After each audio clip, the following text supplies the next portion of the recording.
Que el Señor les bendiga, hermanos. Amén. Todos muy bienvenidos a la casa del Señor. Estamos agradecidos, ¿verdad?, siempre con nuestro Dios por el privilegio que nos da de estar reunidos después de haber estado toda esta semana, ¿verdad?, por las tardes, orando y clamando, agradeciendo a nuestro Dios que ha sido tan bueno con nosotros, que nos ha dado siempre la oportunidad, y debemos de pensar de esa manera de que cuando ya no la tengamos, pues porque hemos pasado a su presencia. Nunca dejemos de congregarnos, nunca dejemos de cantarle y agradecer a nuestro Dios por lo bueno que es en nuestra vida.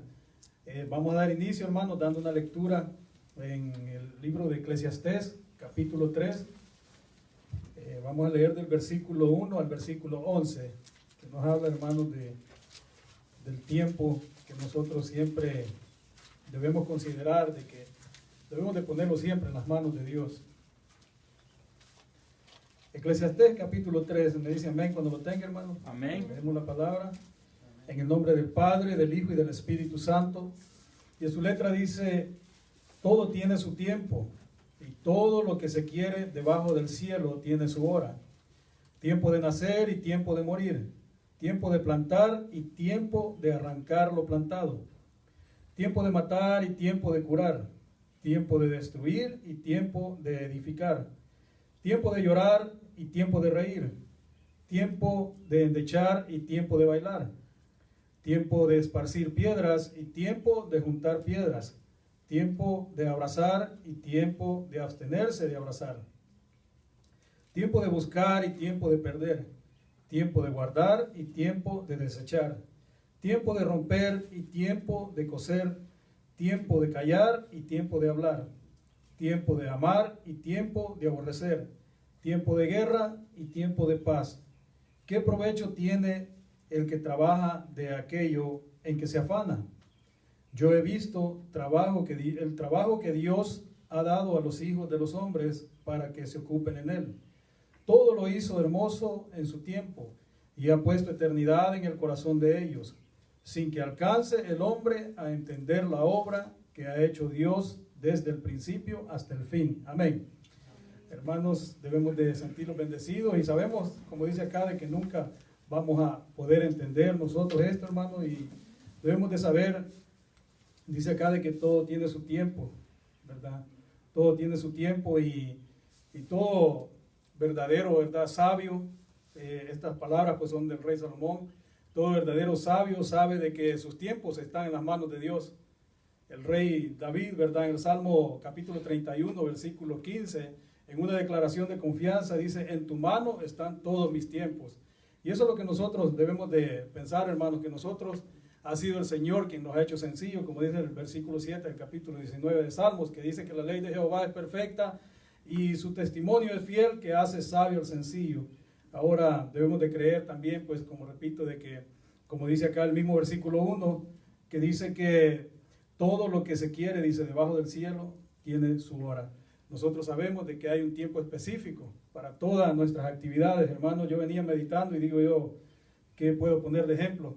¿Verdad? Más que todo para los jóvenes. De 18 años yo planeé, hermano, mi matrimonio, ¿verdad?, esperando recibir la bendición de Dios, pero no fue hasta en el tiempo de Dios. A los 45 años vine a recibir la bendición de Dios, y la bendición de Dios es la única que nosotros podemos tener y no añadir tristeza a nuestra vida. Así es de que aprendamos siempre en todo a poner el tiempo en manos de Dios y a esperar en Él, porque todo lo que Dios ha hecho lo ha hecho perfecto y todo a su tiempo. Oramos, hermanos, damos gracias al Señor y le pedimos que en esta tarde reciba nuestros cánticos, los cuales vamos a ofrecer con agradecimiento. Padre, buen Dios que estás en el cielo, Señor, gracias, Padre, te damos en esta hora por la bendición, Señor, que nos das, Padre, de estar reunidos una vez más, Señor. En el nombre de Jesús, Padre, queremos, Padre, en este momento pedirte, Señor, perdón, Padre, por nuestras faltas, Señor, las cuales hayamos cometido, Señor, con nuestros prójimos, Señor, contigo, Señor bendito del cielo. Nosotros, Padre, reconocemos que te fallamos, Señor, muchas veces, Padre Santo, muchas veces sin saberlo, Señor, muchas veces, Padre, premeditadamente. Pero sabemos, Padre, que hemos confiado, Señor, y hemos creído en tu palabra. Y sabemos, Señor, que tenemos un abogado que intercede por nosotros, Señor. Y ese es aquel, Padre, que vino a redimirnos, Señor. Aquel que dio su vida y derramó su sangre en aquella cruz, Señor, para que nosotros, Padre, tuviéramos el perdón, Señor, en el momento, Padre, que nosotros nos arrepintiéramos y cambiáramos de rumbo nuestra vida, Señor. Por eso, Padre, en ese nombre, Señor, en el nombre de Jesús, venimos, Padre, delante de tu presencia, a ofrecerte, Señor, esos cánticos, Padre, con agradecimiento de nuestro corazón, Señor. Te pedimos, Padre, que inclines tu oído, Señor, y lo recibas, Padre, como un olor grato, Señor, como aquel incienso, Padre, que subía, Padre, cuando ofrecían aquellos holocaustos, Señor, con humildad, con sinceridad, delante de tu presencia. Gracias te damos, Padre, por el privilegio que nos das, Señor, ya que nosotros no lo merecemos, Señor. Pero sabemos, Padre, que en el nombre de Jesús, Señor, todo, Señor, nos es posible, Padre, y queremos cantarte con gozo y alegría esta tarde, así también pedirte que abras el entendimiento de nuestro corazón, de nuestra mente, para poder recibir tu palabra, Señor, y que nos edifique, Señor bendito, como siempre lo ha hecho, Señor. Te lo pedimos, Padre, en el nombre de Jesús. Amén y amén, Señor. Bueno, hermanos, vamos a cantarle al Señor, hagámoslo con gozo y alegría, porque el Señor escucha nuestros cánticos cuando lo cantamos con el corazón.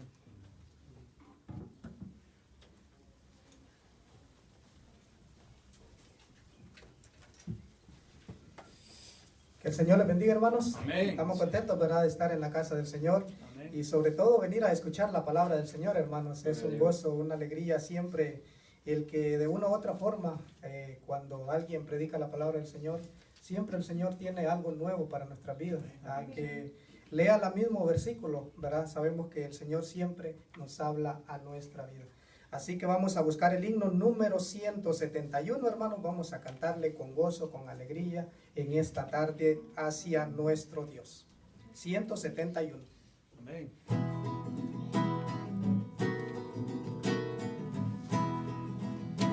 ¿Con qué pagaremos amor tan inmenso que diste tu vida por el pecador?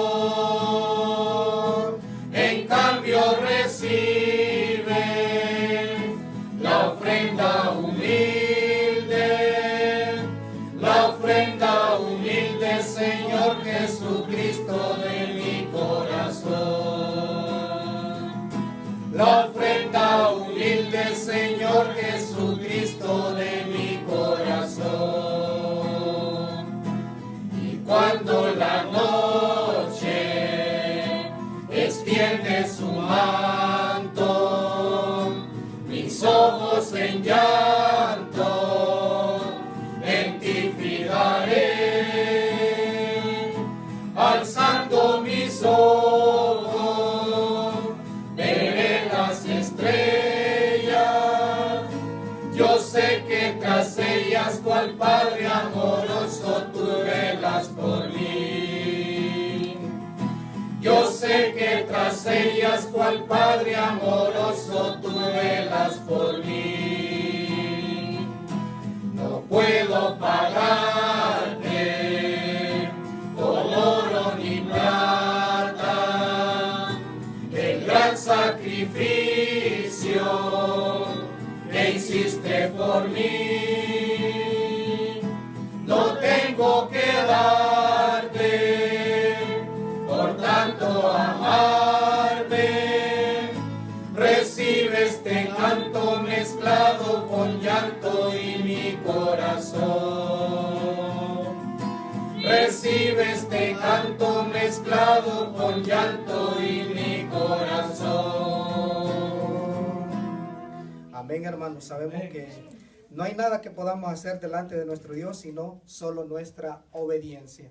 Así que vamos a buscar el himno números 472, hermanos.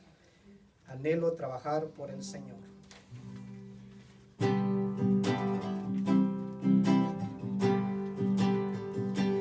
Anhelo trabajar por el Señor, confiando en su palabra y en su amor.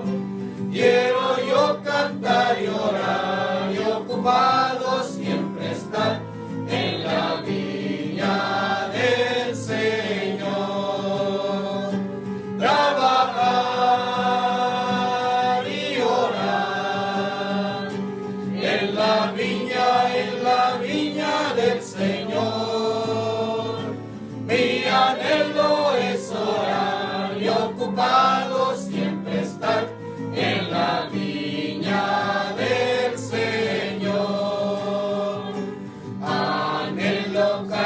día trabajar, y esclavos del pecado libertad,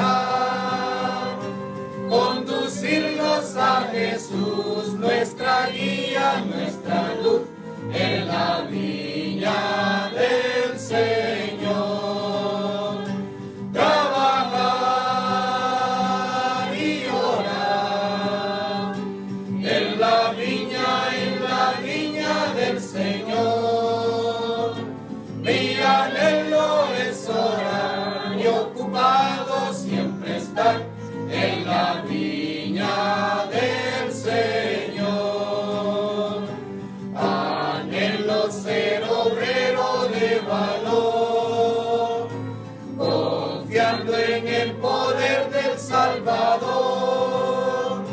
El que quiera trabajar hallará también lugar en la viña del Señor. Trabajar y orar en la viña del Señor. Mi anhelo es orar y ocupado siempre estar en la viña del Señor. Amén, hermanos. Así que vamos a buscar el himno número 59, hermanos. El himno número 59. Grande es tu fidelidad. Amén.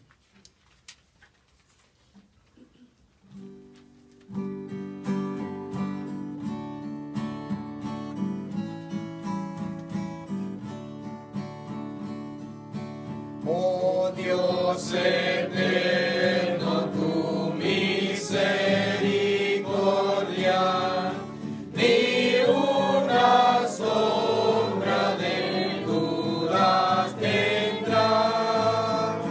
Tu compasión y bondad nunca fallan, y por los siglos el mismo será. Oh, tu fidelidad, oh, tu fidelidad, cada momento la veo en mí. Nada me falta, pues todo provees. Grande, Señor, es tu fidelidad. La noche oscura, el sol y la luna, las estaciones del año también, unen su canto cual fieles criaturas, porque eres bueno, por siempre eres fiel. Oh, tu fidelidad, oh, tu fidelidad, cada momento la veo en mí. Nada me falta, pues todo provees. Grande, Señor, es tu fidelidad. Tú me perdonas, me impartes el gozo, tierno me guías por sendas de paz. Eres mi fuerza, mi fe, mi reposo, y por los siglos mi Padre serás. Oh, tu fidelidad, oh, tu fidelidad.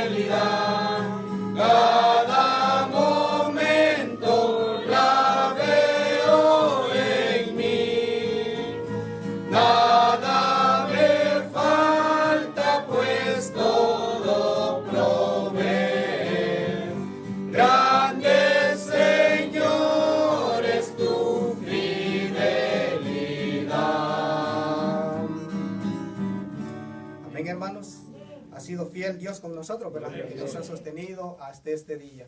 Y qué momento más especial de poder escuchar la palabra de nuestro Dios. Que el Señor les bendiga, hermanos.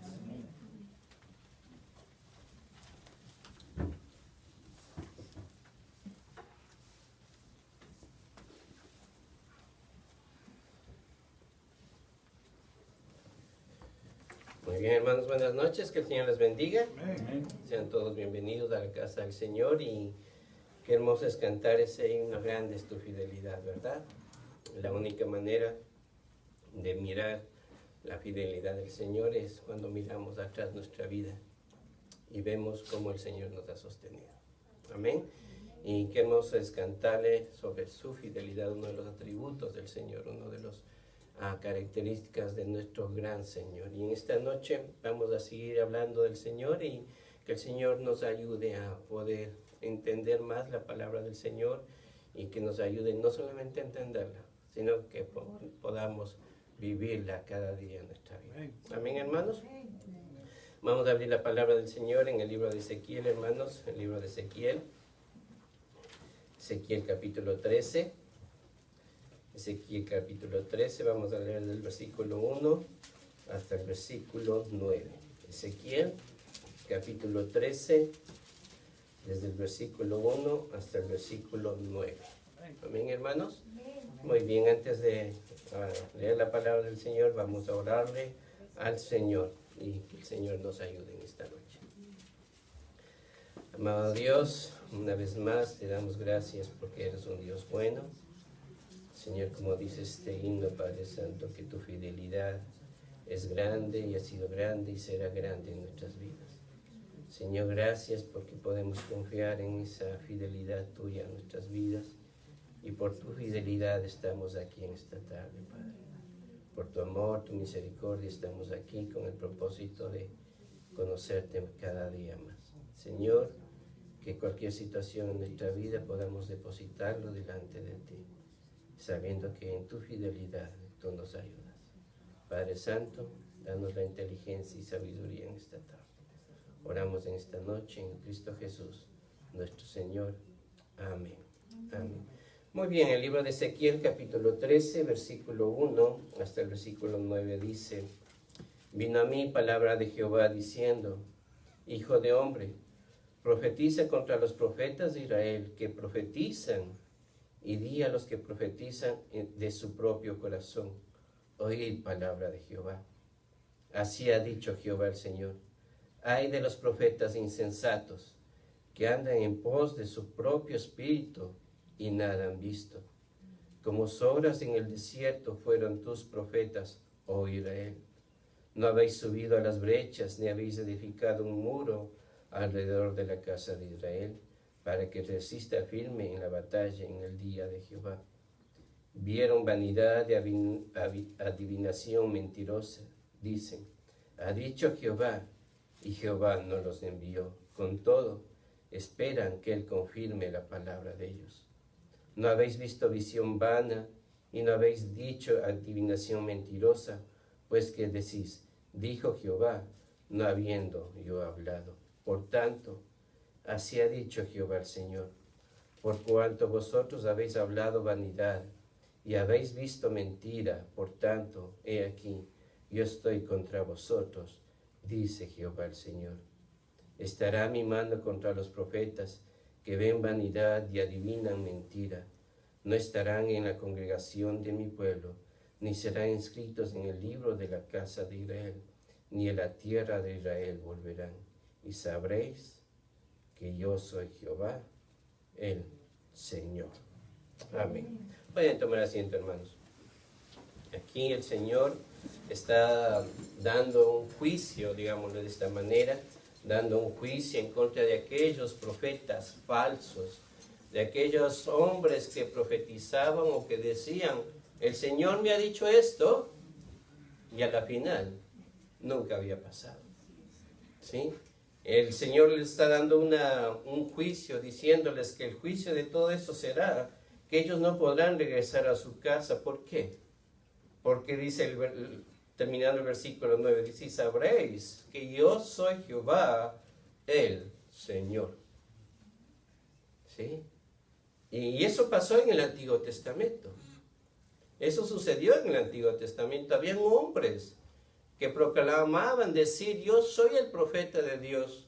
Yo soy el que Dios habló conmigo. Y obviamente en ese entonces Dios hablaba con los hombres escogidos para pronunciar juicio, para profetizar en el nombre del Señor. Pero había en ese entonces también hombres falsos. Profetas falsos que decían, el Señor me ha hablado. El Señor me ha hablado, pero a la final Dios no había hablado. Si seguimos leyendo todo el capítulo, ¿sí? Y dice el versículo 10, y si por cuanto engañaron a mi pueblo diciendo, paz, paz, no habiendo paz. Estos hombres, estos profetas falsos decían algo que no estaba sucediendo en el pueblo. Ellos proclamaban paz, pero realmente en ese entonces no había paz. Y eso sí, como les digo, es algo que sucedió en el Antiguo Testamento. Pero en el día de hoy está pasando y ha pasado y seguirá pasando en el día de hoy lo mismo. Hay hombres, mujeres, personas que dicen que Dios no me ha hablado. Y a la final, Dios no ha hablado. Y Dios en el día de hoy ya no habla de una manera como hablaba en el Antiguo Testamento. Dios muchas veces hablaba en medio de visiones. Dios hablaba muchas veces de una forma audible y una forma presente. Pero en el día de hoy ya no hay necesidad que Dios nos hable de esa manera al creyente. La vía directa, digámoslo así, la razón directa o el medio directo que Dios nos habla de una manera frontal a nuestra vida es la palabra de Dios, la Biblia, las Escrituras. No hay nada más. No necesitamos una voz audible decir, Oscar, tienes que hacer esto. Levántate a la medianoche y anda y predica a la medianoche. No. Es porque he comido demasiado y tengo una pesadilla. Es lo que me está pasando. Pero no es que Dios me ha hablado. No es que Dios me ha dicho. No. La única manera que en el día de hoy, en el año 2021, Dios nos habla es por medio de la palabra de Dios, de la Biblia, las Escrituras. Y la Biblia, ¿qué nos dice? Nos confronta con nuestra realidad. Nos confronta con nuestra posición. Nos confronta de nuestro pecado delante de Dios. Nos confronta cómo estamos actuando con mi hermano, con mi esposa, con mis hijos, con mis compañeros de trabajo. Me confronta en mi relación con Dios personal y diariamente. Eso es la manera como Dios nos habla en el día de hoy. Durante todas estas semanas hemos estado hablando sobre diferentes sectas. Hemos visto al principio cuáles eran esas características de cómo poder identificar una secta religiosa. Y una de las características, en la mayoría de los casos, es que ellos dicen que Dios me ha hablado. Dios me ha dicho, he tenido una visión de parte de Dios para hacer esto o hacer aquello. Vemos en el caso de los testigos de Jehová, vemos en el caso de los mormones, vemos en el caso de los adventistas. Vemos en el caso de lo que estudiamos la semana pasada, de aquellos señores de pare de sufrir, que hablábamos del hecho de que para un creyente, cuando una persona llega nuevo a Cristo, no nos dice, ven acá y pare de sufrir. El ser humano tiene esa necesidad de parar de sufrir. Si yo les digo, hermanos, ¿a quién le gusta sufrir? Hace la mano. Hace la mano al que le gusta sufrir. Hace la mano al que no le gusta sufrir. ¿Sí? Pero esa es la necesidad del ser humano en el día de hoy.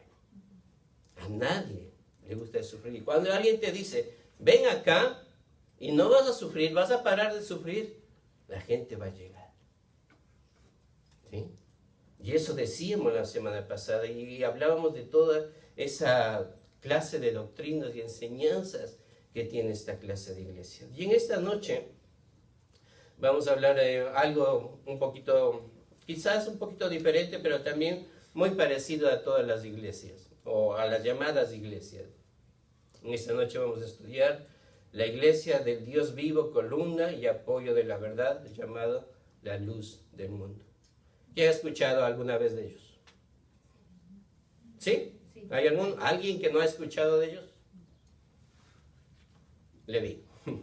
Sí. Bueno, en esta noche vamos a hablar sobre ellos. De hecho, se autodenominan, se hacen llamar la iglesia la luz del mundo. Y como grupo religioso o como iglesia se hacen llamar así porque, en primer lugar, porque no tienen un cuerpo visible, digamos, o una publicación pública de cuáles son sus enseñanzas o cuáles son sus doctrinas. Es una forma diferente a todos los otros tipos de sectas, porque en la mayoría de las sectas ellos publican cuáles son sus doctrinas o cuáles son sus enseñanzas.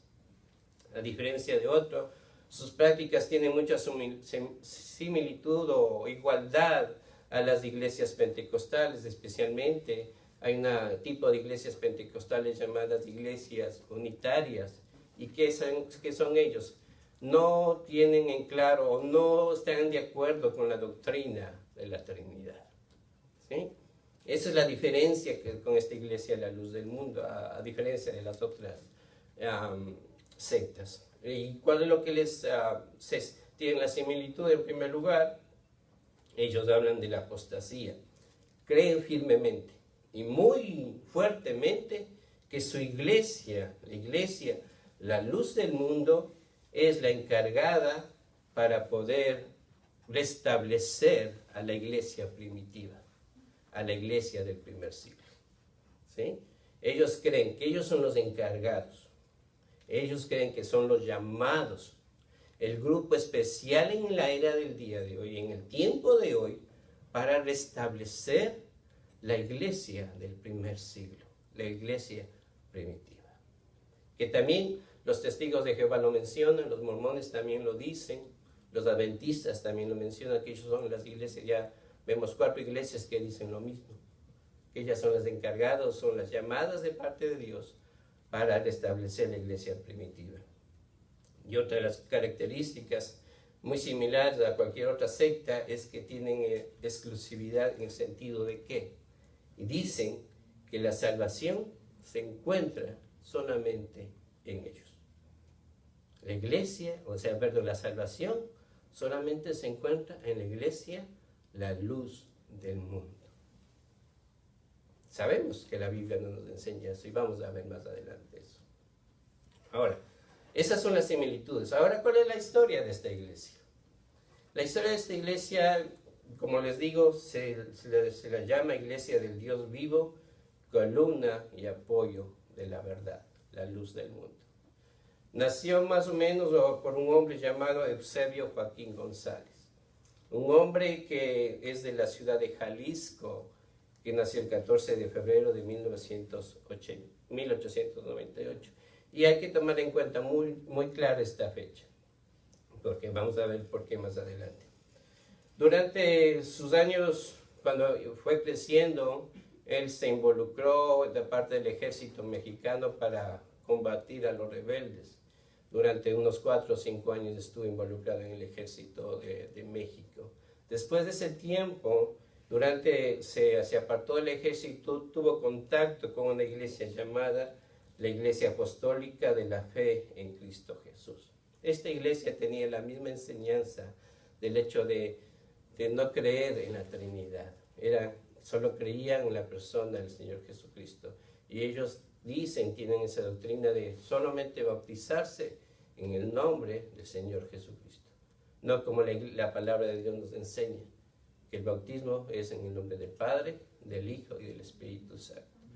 Y en cambio ellos creen que solamente se deben bautizar en el nombre del Señor Jesucristo. Entonces este señor Eusebio tomó ese tipo de enseñanza, ese tipo de doctrina para su vida, y luego de salir del ejército llegó a la ciudad de Guadalajara, y luego a otra ciudad. Y ahí empezó empezó a predicar y enseñar sus doctrinas. Luego, durante ese tiempo, el 6 de abril de 1926, dice que encontró una visión, recibió una visión de parte de Dios. Recibió una visión de parte del Señor, diciendo que Él era el encargado y que era el único para poder establecer la iglesia primitiva, la iglesia del primer siglo. Entonces vemos la similitud con cualquier otro tipo de sectas que dicen lo mismo. En el año de 1953, y estando en Jalisco, dice que compró una propiedad más o menos de 14 hectáreas. 14 hectáreas, una propiedad muy inmensa, muy grande, y que le pusieron por nombre la hermosa provincia. Después de ese hecho de haber comprado, dicen, según la historia, que tuvo muchos contactos con los partidos políticos de ese entonces, y quienes fue mucha ayuda para poder establecer una comunidad de ahí, dándoles propiedades, dándoles ayuda en cuanto a sanitarias y muchas obras públicas para la ciudad. Luego de eso, hizo lo que podemos ver en el día de hoy, una gran capilla, una gran edificación que abarca más o menos entre 12,000 y 15,000 personas, y que cada año se reúnen ahí para, en primer lugar, para celebrar el cumpleaños de su fundador. El 14 de agosto de cada año se reúnen ahí centenares de personas que vienen de todo el mundo para poder celebrar el cumpleaños del señor Eusebio González. Y luego de eso, de la muerte de él, toma posesión su hijo, Samuel Joaquín González. Y en cuanto a todo eso podemos ver que ellos dicen, de acuerdo a la iglesia, Samuel Joaquín Flores era el apóstol y también el ángel del Apocalipsis, que por medio de un sueño o visión, Dios le dio a Joaquín que él era un ángel. Después de la primera visión que tuvo el padre de este señor Samuel, este señor, el hijo, toma la posesión del liderazgo de esa iglesia. Y algo característico de esta iglesia es que ellos toman la posición siempre de los familiares. No dan oportunidad a otras personas que tomen el liderazgo. Primero fue el señor Eusebio, luego Samuel, y por último, el último de los líderes en el día de hoy es su hijo, que conocemos por las noticias. En el día de hoy está en la cárcel por diferentes situaciones que vamos a ver más adelante si nos da el tiempo.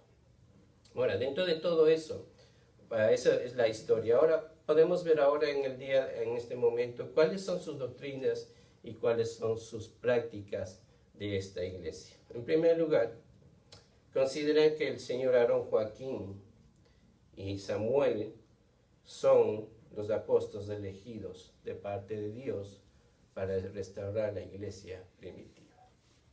El Señor, algo que no les puede mencionar, no me olvidé de mencionarles, cuando el señor Eusebio recibió esa visión, según él, Dios le cambió el nombre de Eusebio a Aarón. ¿Sí? Le cambió el nombre de Eusebio a Aarón, por eso ya no lo llaman Eusebio en el día de hoy, lo llaman el Aarón como uno de los profetas, junto a su hijo Samuel. Y para la iglesia de ellos son los elegidos de parte de Dios para restaurar la iglesia en el día de hoy. Atribuyen al señor Samuel que él es el apóstol salvador, es decir, le ponen al mismo nivel que el Señor Jesucristo. Le ponen al mismo nivel que el Señor Jesucristo. Y si vemos en la palabra del Señor, Romanos 3:23, ¿qué nos dice? Por cuanto todos pecaron. Todos pecaron. Y esa palabra todos encaja a quiénes? A todos. No solo a algunos. Todos somos pecadores delante de Dios. Y al poner al Señor, a este señor, Samuel Joaquín, en la posición de Dios, del Señor Jesucristo, lo que ellos están diciendo, Samuel Joaquín González no ha pecado, no tiene pecado. Y es una gran mentira. No lo digo yo, lo dice la palabra del Señor.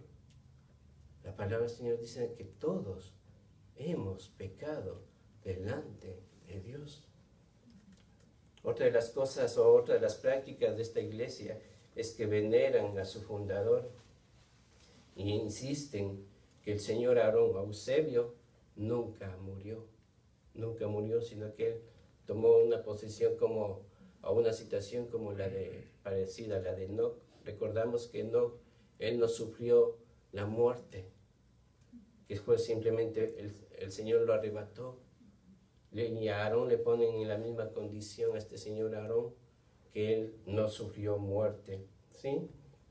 Dicen que, hablando del señor Samuel, dice que es el apóstol mucho mejor que el apóstol Pablo, mucho mejor que el apóstol Pablo, hablando en el sentido de que él, ninguno ha logrado hacer tantas cosas, ni siquiera el apóstol Pablo como el señor Samuel Joaquín González.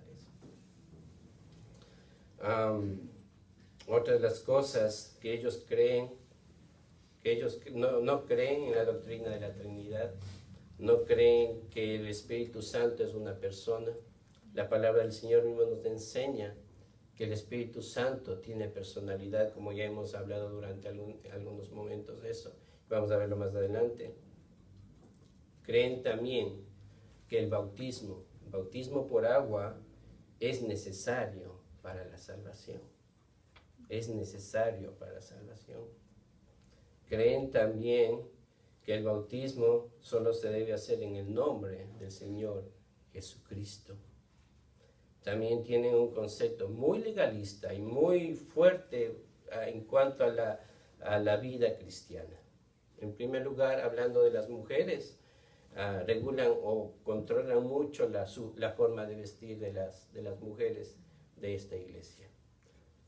Tienen que vestirse con vestidos largos hasta el tobillo, no pueden cortarse el cabello, no pueden ponerse maquillaje, no pueden ponerse aretes ni collares, y tienen que usar en todo tiempo su velo. Para los hombres dice que siempre deben tener su cabello bien cortito, que está bien, o sea, en el sentido de, en cuanto a formalidad, tienen que usar todo el tiempo traje. Y en el momento de sus reuniones, las mujeres tienen que estar sentadas al lado derecho y los hombres al lado izquierdo de la iglesia. No pueden ver la televisión, no pueden tener amigos fuera de la iglesia, no pueden escuchar música de otros tipos de iglesias, solamente de la iglesia de ellos. Consideran que la enfermedad es un castigo de parte de Dios, siempre y cuando sea puesta a consideración de los pastores que deciden si la enfermedad es un castigo de Dios o no. Y eso lo deciden los líderes que están al frente. ¿Sí? ¿Qué más? Sostienen que no hay salvación fuera de la iglesia de ellos. No hay salvación. Que cualquiera que se aparte de la iglesia de ellos o pueda reclamar algo, está yéndose en contra de Dios. Como cualquiera de las otras sectas que hemos ya estudiado. Ellos reclaman, si alguien dice, bueno, esto está mal, esto no está correcto, ellos están yéndose en contra de Dios directamente. ¿Sí? Ponen al señor Samuel como en el sentido de alabarle y adorarle en la misma condición que adoramos a Dios y al Señor Jesucristo. Por ejemplo, ellos le adoran cuando en el sentido de darle ofrendas y muestras de gratitud, igualmente cuando los reyes magos dieron al Señor Jesucristo y presentaron sus presentes al Señor y al Rey de Reyes. Ellos han escrito himnos, no a favor del Señor Jesucristo o resaltando el nombre del Señor Jesucristo, sino resaltando el nombre de este señor Samuel Joaquín. Y, por ejemplo, ellos dicen, para el mundo, qué gran bendición que su vientre nos atrajo como María, para el hombre un gran salvador, un apóstol que Dios ha elegido. Es decir, ellos dicen que qué bendición es que le hayan traído a este Señor, que haya nacido el Señor Samuel González, en el mismo sentido que nació el Señor Jesucristo. Otro de los temas que ellos también hablan, dicen, ¿cómo te amo, Samuel? A ti estoy, rindiéndote a ti, por ti, porque tú cuidas mi vida, tú cuidas mi alma, porque tú cuidas mi cuerpo del mal. Samuel, apóstol poderoso en palabra, traes para la tierra perdón, vida eterna, cual Cristo de Galilea, todo el mundo ya se enteró de las nuevas de salvación que solo Dios a usted le dio las llaves de la gran mansión. Le dan la autoridad, le ponen en autoridad para que solamente Él tenga el poder de dar el perdón y la salvación. La palabra del Señor que nos enseña que el perdón solo nos da ¿quién? El Señor Jesucristo. Y la salvación, el Señor Jesucristo. Siguiendo con sus creencias, dicen, creen que Samuel Joaquín nació muerto y que su padre Aarón le infundió vida, haciéndole igual que a un Dios. Por lo tanto, Samuel Joaquín es superior a todos los demás apóstoles. Creen que este señor Samuel Joaquín cuando nació muerto y que su padre le dio vida. Y al darle vida fue algo que le puso en una posición superior a cualquiera de los demás apóstoles descritos en la palabra del Señor. ¿Sí? Creen que solo Él puede llegar a Dios por medio del siervo Samuel. Solo se puede alcanzar la salvación eterna en nombre de Samuel Joaquín. O sea, en todas estas situaciones y formas de enseñanza y prácticas, lo único a quien resaltan es a quién, a un hombre, a Samuel Joaquín, al que era el que es padre del que está ahora preso. Y todas esas consideraciones podemos ver que todo este tipo de enseñanza y doctrina no está fundamentada en la palabra de Dios. Está fundamentada en sabiduría de hombres. Está fundamentada en pensamientos de hombres. Y está fundamentada en, como dice el apóstol Pablo, en doctrina de demonios. En doctrina de demonios. En el caso de la iglesia, dice que venera a Elisa Flores, la esposa de Aarón, quien a ellos le llaman la jefecita. En 2011, Eva, la esposa del señor Samuel, es venerada al igual que sus hijos y nietos en las casas de y en la casa de sus seguidores dicen que se observan fotografías de ellos en sus paredes. Y terminando, consideran, y esto es lo más lamentable, consideran que la Biblia es letra muerta y solo pueden ser interpretada por los apóstoles o por los enviados de Dios, que son los varones de la iglesia. Consideran que la palabra de Dios es letra muerta. En otras palabras, consideran que la palabra de Dios no tiene sentido y no sirve para nada. Que solamente los escritos, que solamente los pensamientos y los dichos de estos hombres y las enseñanzas de esos hombres que están fuera de la palabra de Dios son la verdadera.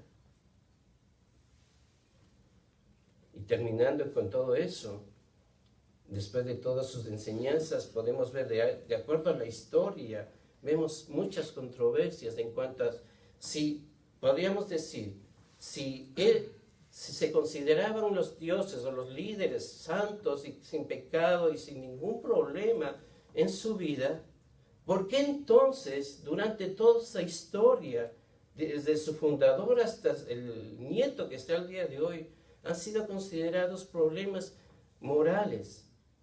Problemas en donde su fundador en primer lugar fue acusado de bigamia. Su hijo acusado de violaciones sexuales. Ahora su nieto está en la cárcel por las mismas acusaciones. Si el hecho de decir que estos hombres son santos, que no tienen pecado y que por medio de ellos el hombre puede adquirir la salvación y la vida eterna, debe ser constante y consciente de que su vida debe ser lo que predica o lo que enseña. En el día de hoy, su nieto, Nazón Joaquín González, está acusado por más de 23 cargos de abusos sexuales. Fue acusado en el año 2019, hasta el día de hoy está preso, si no me equivoco, en el estado de California. Ahora, hermanos, ¿qué dice la Biblia en cuanto a eso? Ahí vamos. ¿Qué dice la Biblia? En primer lugar, en cuanto a su apostolado, considera que es el apóstol que fue impuesto por la voluntad de Dios y es un mediador entre Dios y los hombres y que posee cualidades extraordinarias y es llamado el ungido de Dios. Es decir, son autoproclamados apóstoles. En primer lugar, vamos al libro de Hechos, capítulo 1. Hechos, capítulo 1. Versículo 21 hasta el 26.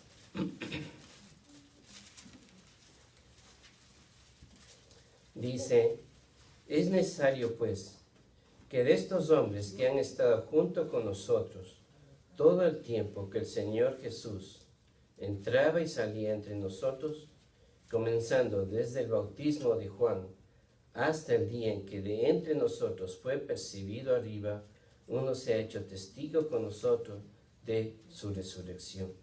Y señalaron a dos, a José, llamado Barsabás, que tenía por sobrenombre Justo, y a Matías.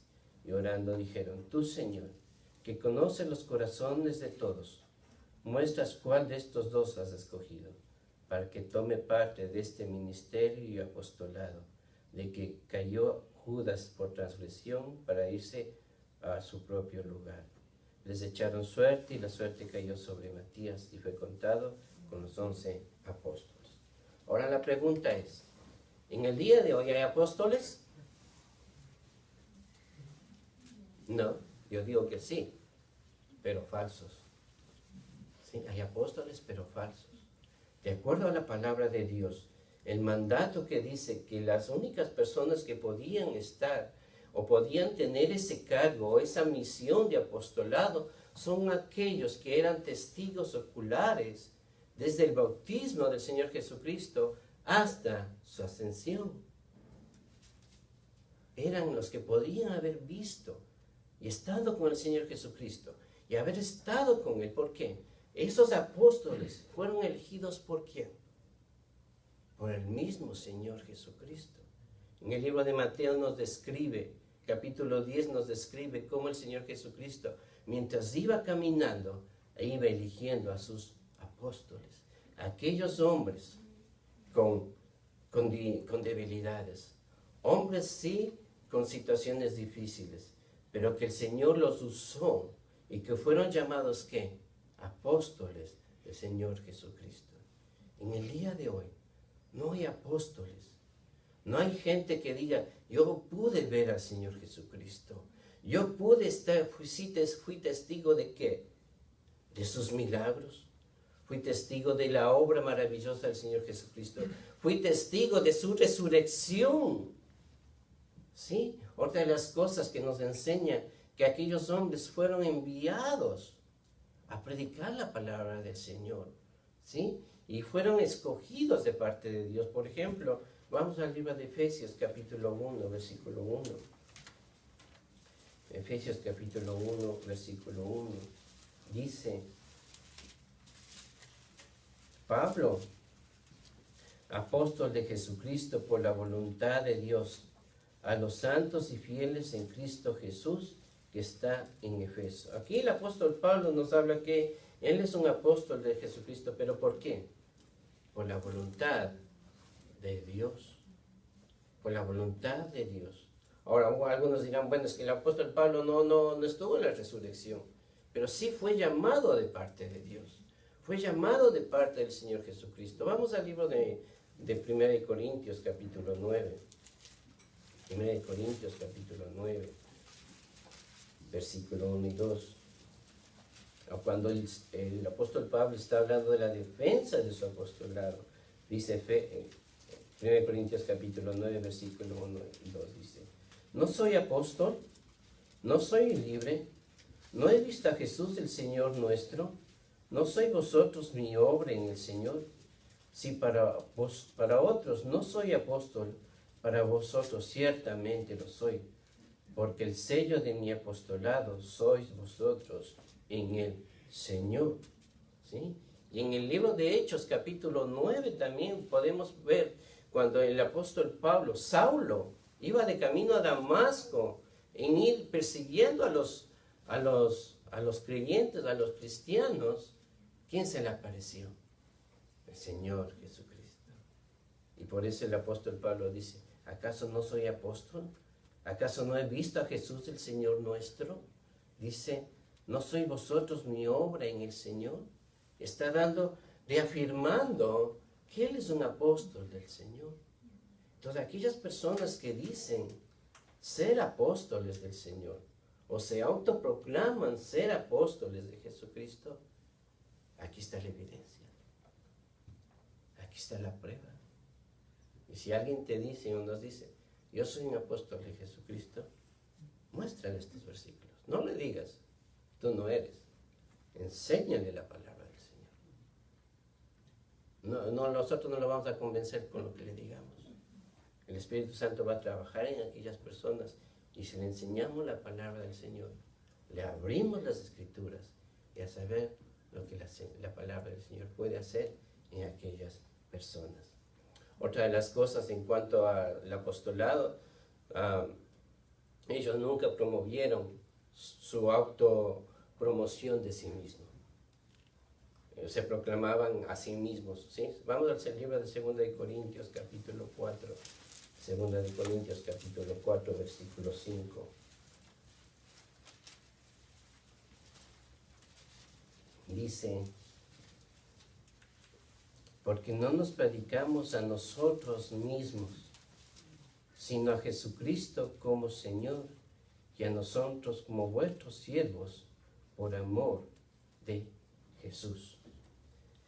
El tema de la predicación de un apóstol, o de un apóstol en ese entonces, era ¿de qué? El de predicar al Señor Jesucristo. No el de promover sus propias vidas. No es que yo soy Juan, el mejor, el discípulo amado. No es que yo soy Pablo, el hombre que sufrió tanto. No. El propósito de aquellos hermanos era el de predicar a Cristo, el de predicar al Cristo, ¿sí? Como el Señor y Salvador. Muchos, los que proclaman el día de hoy ser profetas o ser llamados de Dios, ¿quién está primero? Sus vidas. Primero ellos, luego ellos y después de ellos. Pero a Cristo lo ponen en segundo lugar. Y otra de las preocupaciones de los apóstoles era, vamos al libro de Gálatas 4:19, hablando del apostolado, ya terminando lo que es el apostolado. Gálatas 4:19.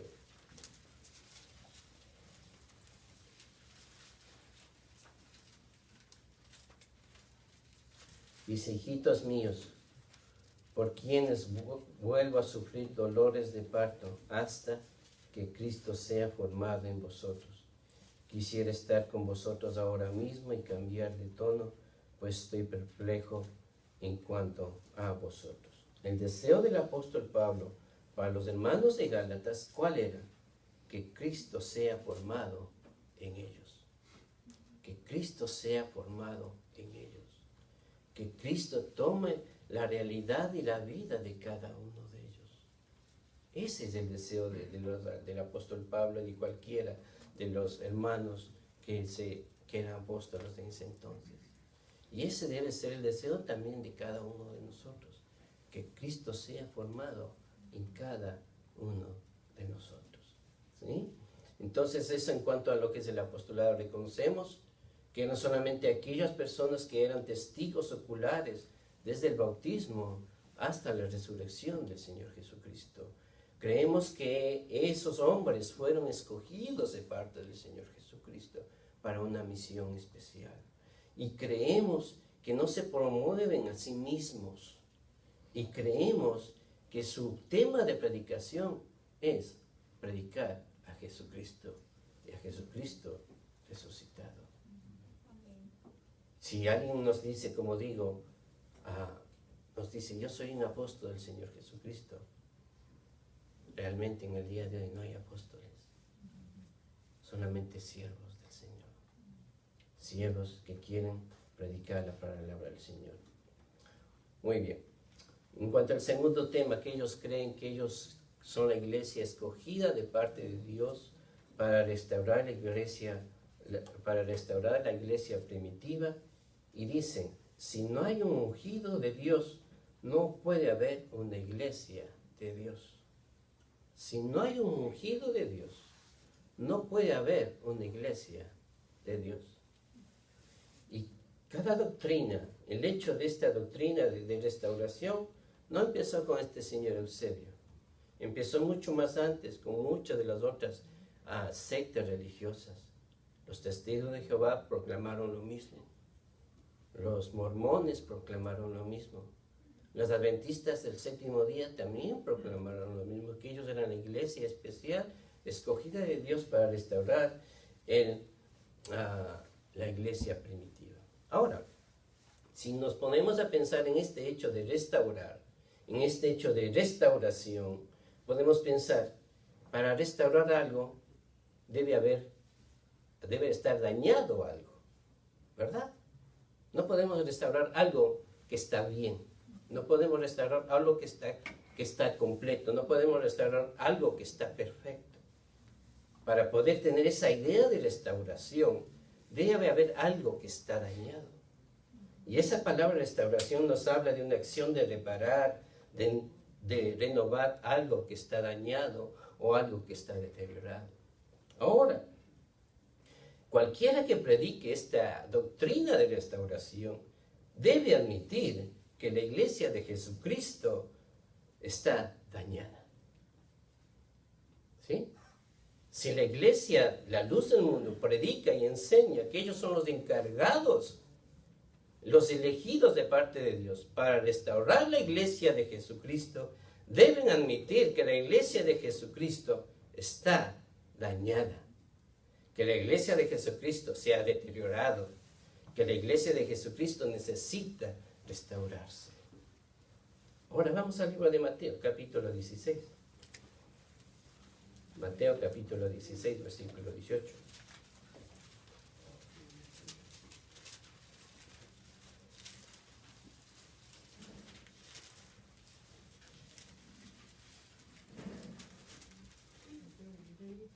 Mateo capítulo 16, versículo 18, dice, vamos al versículo 17. Entonces respondió Jesús, bienaventurado eres, Simón, hijo de Jonás, porque no te lo reveló carne ni sangre, sino mi Padre que está en los cielos. Y yo también te digo, que tú eres Pedro, y sobre esta roca edificaré mi iglesia, y las puertas del Hades no prevalecerán contra ella. Y aquí nos habla, muchos creen que esa roca que el Señor Jesucristo está hablando es Pedro. No, esa roca es la persona del Señor Jesucristo. ¿Sí? Y dice que esa roca edificaré mi iglesia, o sea, es decir, sobre la persona del Señor Jesucristo, sobre la misma persona del Señor Jesucristo iba a ser edificada la iglesia del Señor. Y sobre esa roca, que es el fundamento, que es la piedra angular, que es la parte firme de la iglesia, se va a edificar la iglesia. Ahora, si aquellas personas de la iglesia de la luz del mundo dicen que son los encargados de renovar, de restaurar a la iglesia de Jesucristo, lo que están diciendo es que Jesucristo ha sido dañado. que el fundamento ha sido dañado y sabemos que Jesucristo es inmutable. Sabemos que Jesucristo es el Hijo de Dios perfecto.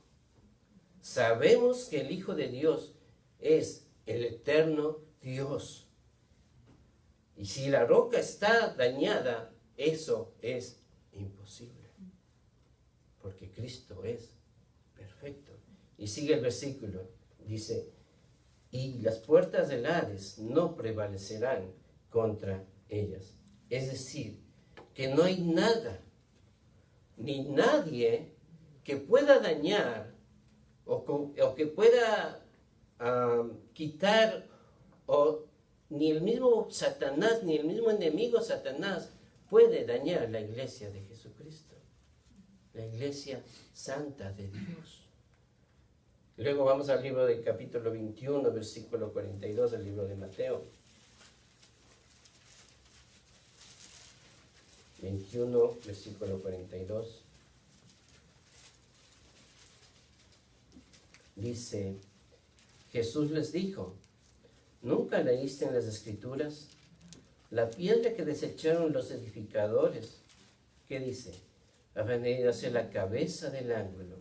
El Señor ha hecho esto y es cosa maravillosa a nuestros ojos. Dice la piedra, hablando del Señor Jesucristo, que desecharon los edificadores, que dice, ha venido a ser cabeza del ángulo. La iglesia de Jesucristo nunca se ha corrompido.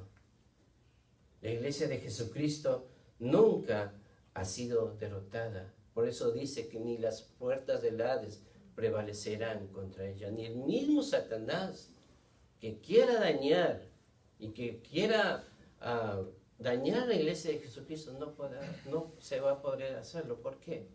Porque el fundamento, ¿quién es? Es Jesucristo. La piedra angular es Jesucristo. La piedra donde edificamos nuestras vidas es Jesucristo. Y luego podemos pensar en ese hecho de que como piedra angular, Cristo, ¿qué es? La cabeza de la iglesia. Cristo es la cabeza de la iglesia. Vamos al libro de Efesios, capítulo 1, versículo 21. Efesios, capítulo 1, versículo 21.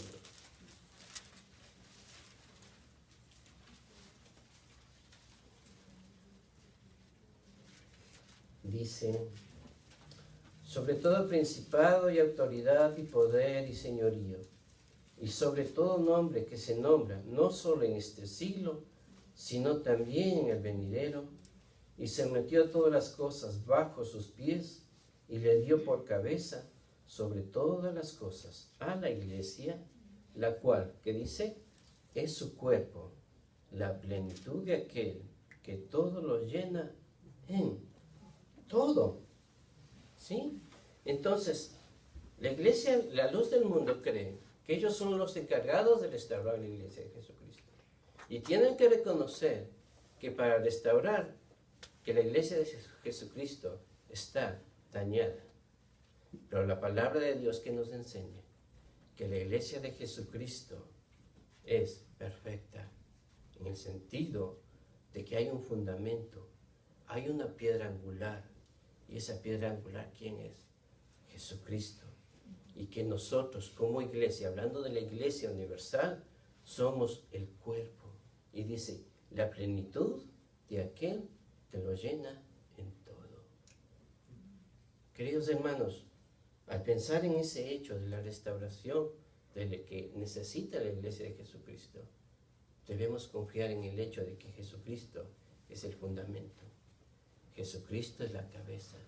Jesucristo es la piedra angular, perfecta, única, inmutable, eterna. Debemos confiar en eso hecho.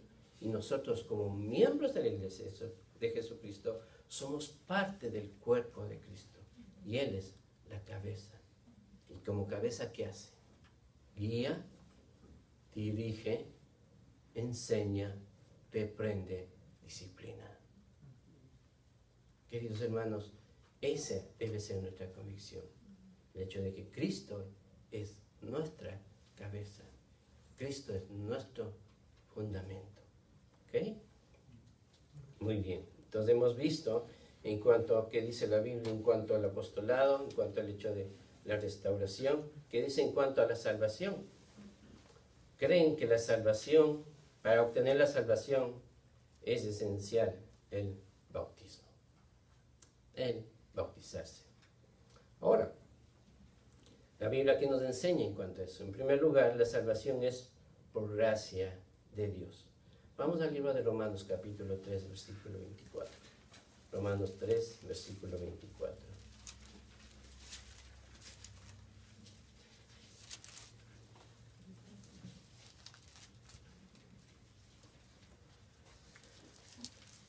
Dice, vamos al versículo 21, perdón hermanos, al versículo 21, 3:21. Pero ahora, aparte de la ley, se ha manifestado la justicia de Dios, testificado por la ley y por los profetas. La justicia de Dios por medio de la fe en Jesucristo para todo aquel que cree en Él, porque no hay diferencia, por cuanto todos pecaron y están destituidos de la gloria de Dios, siendo justificados gratuitamente por su gracia mediante la redención que es en Cristo Jesús. Mediante la redención que es en ¿quién? En Cristo Jesús. No en el bautismo, no en creer en el Señor Samuel Joaquín, no en creer en lo que ellos digan, sino en ¿quién? En Cristo Jesús. Que somos justificados, dice, gratuitamente. Es decir, no tenemos que hacer nada aparte de la salvación que el Señor nos ofrece. Ahora, si fuera por el hecho del bautismo, ¿y el bautismo qué es? Es un acto, es una obra. ¿Sí? Si fuera por gracia, si fuera por el bautismo, la salvación se convertiría en salvación ¿por qué? Por obras. Y si fuera por obras, la salvación de Cristo en la cruz sería que no serviría para nada. Pero la Biblia que nos dice que siendo justificados de una manera gratuita, es decir, que delante de Dios somos declarados justos delante de Dios, ¿por quién? Por medio de la obra de Cristo. No por lo que tú hagas, no por el hecho de que yo me bautizo. Para ellos creen que la salvación es creer en Cristo y más bautizarte. Ahora, ¿qué es el bautismo? Simplemente es un acto de testimonio ante los demás de lo que Cristo ya ha hecho en mi corazón. El hecho de ya haberme arrepentido de que soy un pecador, como nos dice el versículo 23, por cuanto todos pecamos. Reconozco que soy un pecador, me arrepiento de mi pecado y dejo que Cristo gobierne mi vida. Y tomo el acto del bautismo como un acto de testimonio de lo que Cristo ya ha hecho en mí.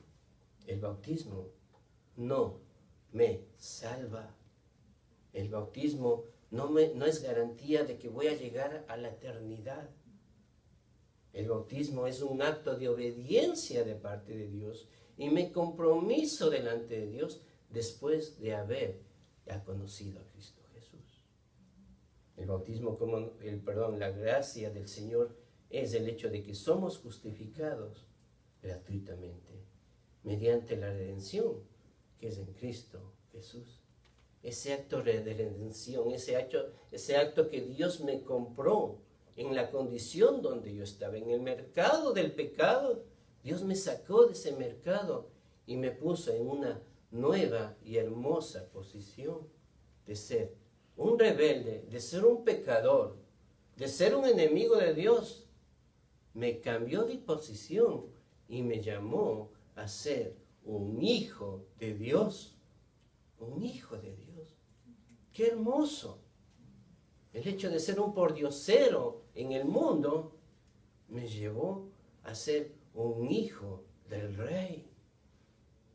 Un hijo del Rey, queridos hermanos. Un hijo del Rey. Saber que ahora puedo llamarle a Dios Padre, mi Padre celestial. ¿Por qué? Por esa obra de redención, esa obra de justificación, y que fue una obra gratuita de parte de Dios. Amén.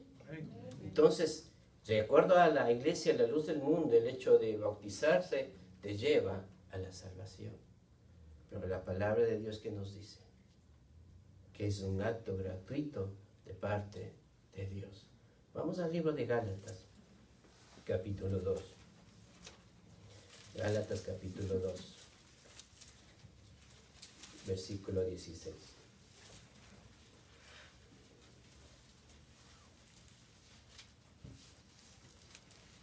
Dice, 2:16, dice, sabiendo que el hombre no es justificado por las obras de la ley, sino por la fe de Jesucristo. Nosotros también hemos creído en Jesucristo para ser justificados por la fe de Cristo, y no por las obras de la ley, por cuanto por las obras de la ley nadie será justificado. Vamos al versículo 21. No desecho la gracia de Dios, pues si por la ley fuese la justicia, entonces por demás murió Cristo. Más claro no podemos hacerlo. ¿Sí?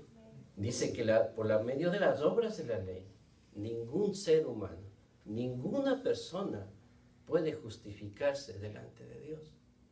Haga lo que haga, que me bautice, que haga buenas obras, que haga buenos servicios, que haga pasar a la abuelita en la calle para que no se caiga, que sea buen padre. Es bueno hacer buenas obras, es bueno, pero no me justifica ni me salva delante de Dios. Solamente la fe en Cristo Jesús. Y termina el apóstol Pablo en el versículo 21, dice, pues si por la fe la ley fuese la justicia, entonces por demás murió Cristo. La salvación es una obra de justificación de parte de Dios para con el hombre por medio de la redención de Cristo Jesús hacia nuestras vidas. ¿Amén? Muy bien. Muy bien. En cuanto a la vida cristiana, ¿qué ellos enseñan? ¿Qué ellos tienen? Lo que les mencionaba, ¿no? El hecho de muchas reglas, muchas normas, el hecho de poder sentar los hombres a la izquierda, las mujeres a la derecha, el hecho de que las mujeres puedan vestirse de una manera tan religiosa, pero solamente son actos externos. Sabemos que en Cristo tenemos libertad. Tenemos libertad en Cristo. Vamos al libro de 1 Corintios, capítulo 10, versículo 31. 1 Corintios, capítulo 10, versículo 31.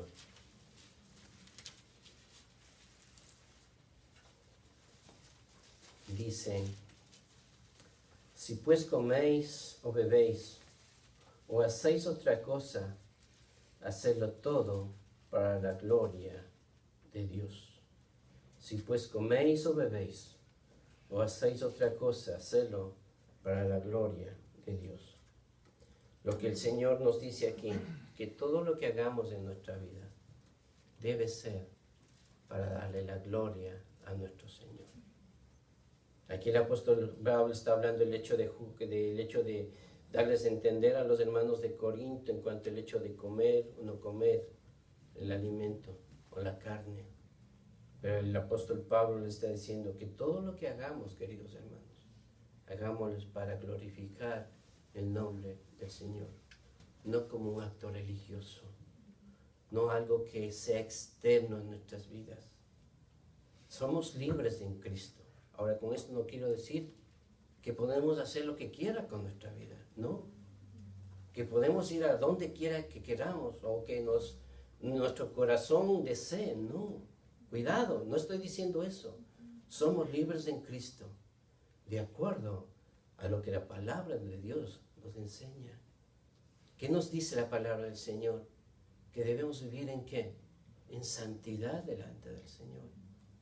Que debemos vivir bajo la voluntad de Dios, que debemos vivir bajo los parámetros establecidos de parte que Dios nos dispone, vivir en obediencia, agradándole al Señor. No estoy diciendo que, bueno, quiero ir a predicar la palabra del Señor. Dios nos enseña a ir a predicar la palabra del Señor. Y me voy a entrar a una discoteca y ir a predicar ahí. No, cuidado. No estoy diciendo eso. Lo que estoy diciendo es que todo lo que hagamos y lo que la palabra de Dios nos enseña es que debemos hacerlo todo para darle la gloria al Señor. La gloria a Dios. Y no como un acto religioso. No como un acto que si no hago esto, es pecado. O que si no hago esto o aquello, es pecado. ¿Sí? El Señor que decía en el Antiguo Testamento que estaba hastiado de los sacrificios y holocaustos del pueblo. ¿Por qué? Porque lo hacían de una manera exterior y no lo hacían de un corazón sincero que agrade al Señor. Todo lo que hagamos, hermanos, debemos hacerlo para glorificar su nombre. En mi hogar, en mi trabajo, aquí en la iglesia, en mi servicio con mis hermanos, que muchas veces es difícil servir entre hermanos, ¿sí? Pero ¿qué nos dice? Que todo lo que hagamos, hagámosle para el Señor, ¿sí? Muy bien.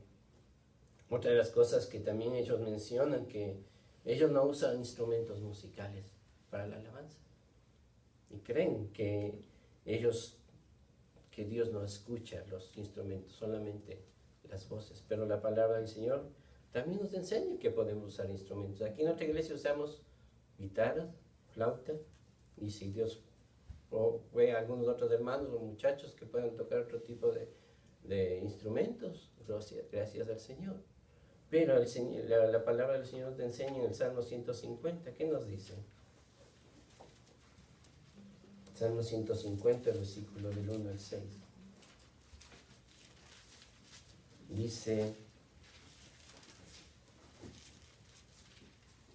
alabad a Dios en su santuario, alabad en la magnificencia de su firmamento, alabadle por sus proezas, alabadle conforme a la muchedumbre de su grandeza, alabadle a son de bocina, con salterio y arpa, alabadle con pandero y danza, alabadle con cuerdas y flautas, alabadle con címbalos resonantes, alabadle con címbalos de júbilo.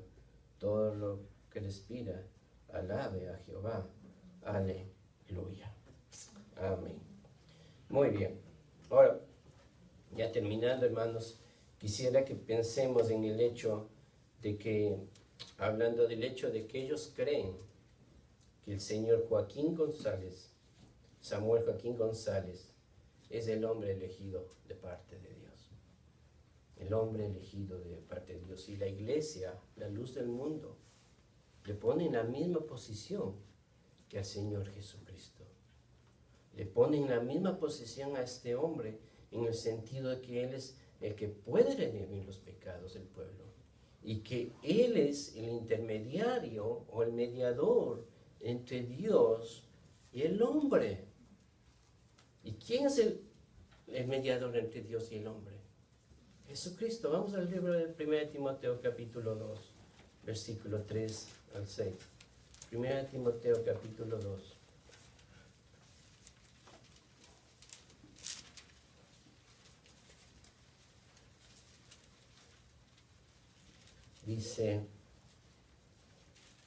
Dice, porque esto es bueno y agradable delante de Dios nuestro Salvador, el cual quiere que todos los hombres sean salvos y vengan al conocimiento de la verdad. Porque hay un solo Dios en primer lugar, dice, y un solo mediador entre Dios y los hombres. ¿Quién? ¿Joaquín González? No, Jesucristo, hombre. Jesucristo, hombre. El único mediador entre Dios y el hombre es Jesucristo. Es Jesucristo. No hay otro mediador. Él es el único que se pudo intervenir y pudo estar entre Dios y el hombre. Es el mediador que fue por medio de esa mediación pudimos obtener la salvación. La Iglesia de la Luz del Mundo cree que este señor, Joaquín González, es el mediador entre Dios y el hombre. Creen que Él tiene el poder de ser omnipresente, omnisciente, que Él puede conocer todas las cosas sin que nadie se lo diga. Pero ¿quién es el único? El único omnisciente es Dios. Salmo 139, versículo 1. Salmo 139.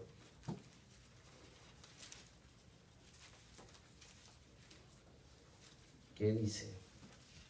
Hablando el rey David y poniéndose delante del Señor, ¿qué dice? Oh Jehová, tú me has examinado y conocido. Tú has conocido mi sentarme y mi levantarme. Has entendido desde lejos mis pensamientos. Has escudriñado mi andar y mi reposo. Y todos mis caminos te son conocidos. Pues aún no está la palabra en mi lengua. He aquí, oh Jehová, tú la sabes toda. Detrás y delante me rodeaste, y sobre mí pusiste tu mano. Tal conocimiento es demasiado maravilloso para mí. Alto es, no lo puedo comprender. Alto es, no lo puedo comprender. Ellos creen que, en primer lugar, que este señor Samuel Joaquín González, era un mediador entre Dios y el hombre. Creen también que él tenía la capacidad de ser omnisciente, pero el único omnisciente, y es un atributo de parte de Dios, que Dios no comparte con nadie, es el hecho de que Él conoce todo. Aquí el salmista dice, oh Jehová, tú me has examinado y has conocido. Él conoce, dice, aún el sentarme y aún el levantarme. Él conoce cada uno de mis pensamientos y los deseos de mi corazón. Solamente ¿quién? Dios.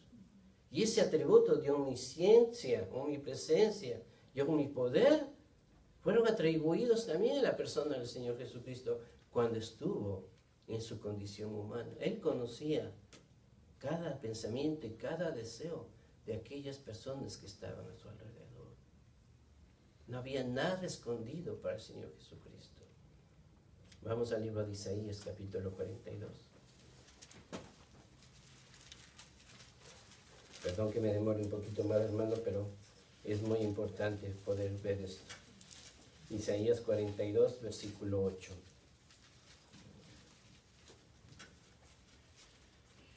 Dice, yo Jehová, este es mi nombre, y a otro no daré mi gloria, ni mi alabanza a esculturas. ¿Qué dice? Yo Jehová, este es mi nombre, y a otro no daré mi gloria.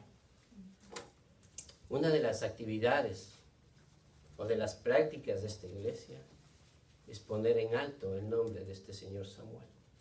Se han escrito muchos himnos a favor de él, de alabanza y de adoración hacia el señor Samuel Joaquín.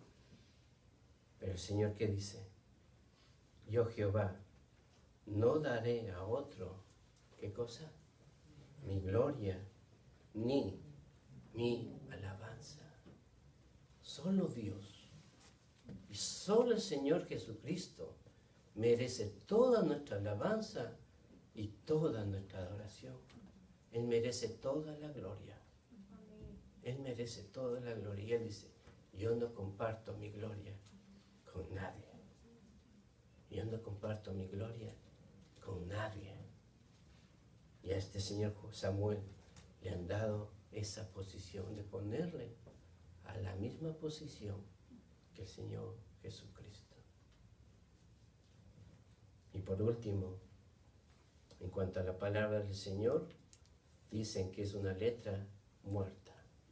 Y solo los ungidos, es decir, el señor Samuel y el señor Eusebio, podían interpretar la palabra del Señor.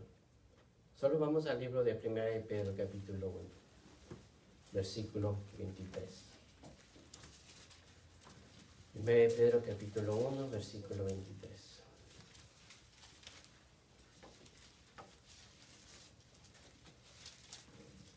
¿Amén? Dice, siendo renacidos no de simiente corruptible, sino de incorruptible, por la palabra de Dios que vive y permanece para siempre, porque toda la carne es como la hierba, y toda la gloria del hombre como la flor de la hierba. La hierba se seca y la flor se cae, mas la palabra del Señor permanece para siempre. Y esta es la palabra que por el Evangelio os ha sido anunciado. Dice que por medio de la palabra del Señor, dice que vive y permanece para siempre. Ellos dicen que la palabra de Dios es una letra muerta, es decir, que no tiene vida, no vivifica, no alienta. Pero aquí lo que nos dice, que la palabra de Dios es viva y permanece para siempre. Permanece para siempre. Una palabra que está muerta no permanece para siempre. Los libros de la historia se terminaron, se acaban al pasar los tiempos. Pasan las generaciones y esos libros ya quedan obsoletos. Pero la palabra del Señor, ¿qué dice? Permanece para siempre. Es viva y eficaz. Cuando leemos, cuando el rey David escribe ese salmo tan hermoso, Jehová es mi pastor, lo hizo hace muchos años atrás, lo escribió hace muchos atrás, inspirado por el Espíritu Santo. Pero al leerla el día de hoy, ¿qué dice? Jehová es mi pastor, nada me faltará. Es viva y es eficaz y permanece para siempre. Me vivifica mi corazón, renueva mi espíritu, renueva mi mente y mi corazón. Si la leo después de 5 años más adelante, esa misma promesa que la leí hace 5 años atrás va a ser permanente y va a ser fiel a mi vida. Jehová es mi pastor, nada me faltará. En los lugares de delicados pastos me hará descansar junto a aguas de corrientes. Queridos hermanos, la palabra de Dios, ¿qué dice? Permanece para siempre. No es una letra muerta. No, es una letra muerta. Vivifica tu vida y vivifica mi vida. Queridos hermanos, hay mucho más que decir, pero el tiempo ya se nos agotó. Pero algo que quería tener muy en claro, cada cuestión, cada situación que la iglesia y la luz cree, no está fundamentado en la palabra del Señor. Nuestra vida, día a día, debe estar fundamentado en las enseñanzas de la palabra de Dios. Y como leímos, la palabra del Señor permanece para siempre. Si van a pasar 100 años más y el Señor todavía no viene, la palabra del Señor va a permanecer. El libro de Mateo nos dice, cielo y tierra pasará, mas su palabra no pasará. Hermanos, cimentemos nuestra vida en la palabra del Señor. Cimentemos nuestros pensamientos y nuestro corazón en la palabra del Señor. Y si estamos firmes, no habrá nada ni nadie que nos haga decaer o desanimar. Amén, hermanos. Amén. Gracias al Señor. Vamos a orar. Amado Dios, gracias te damos porque eres un Dios bueno. Gracias, Padre, por tu palabra, como dice, que es viva, es eficaz y que permanece para siempre. Gracias, Padre Santo. Gracias porque nos ayudas, nos enseñas, nos guías. Señor, gracias porque nos redimiste y nos justificaste. Gracias, Padre Santo, que solo a ti, tú mereces toda la gloria, toda la alabanza y toda nuestra adoración. Señor, gracias, Padre Santo. Te alabamos en Cristo Jesús, nuestro amado Señor. Amén y amén. Que el Señor les bendiga, hermanos.